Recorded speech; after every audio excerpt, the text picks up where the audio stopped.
বন্ধু, আরে বন্ধু তুই বিদেশে কবে আলো? আরে বন্ধু গতকালকে আসছি, আজকে শুনলাম বলে তুই বিয়ে করছো, না পেলে আজকে তাতে একটু দেখা করবে আসলাম। তুই ভালো করছু, আজ আগে বয়স মানে কতদিন ধরে আলাপ করি রে। আর হ বন্ধু, ঠিকই হচ্ছে, আমি বিয়ে করছি। আচ্ছা তুই বিয়ে হয়েছিস দেখা কত? তোর কি বয়স কম হয়ে গেল? উড়া যাইতেছু। আচ্ছা বিয়ে হবো কবে, কত নাকি কোনো সমস্যা?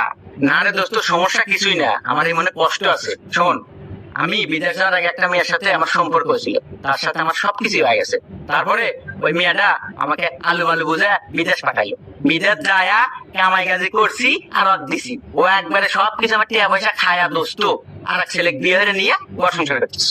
ইস রে বন্ধু, কষ্ট লাগলো। আর কি কমু কোয়া, এই যুগের মেয়েরা সবাই সবাই ডুপ্লিকেট। একজনের সম্পর্ক হলে সবকিছু হলে আগুনে বিরোধে থাকে। হে আন্দাজে বন্ধু আমি বউটো পাচ্ছি একবার নিখুঁত, লাখের দুটো পাওয়া যাবে কিনা সন্দেহ। চালের গায়ে কলম আছে আমার।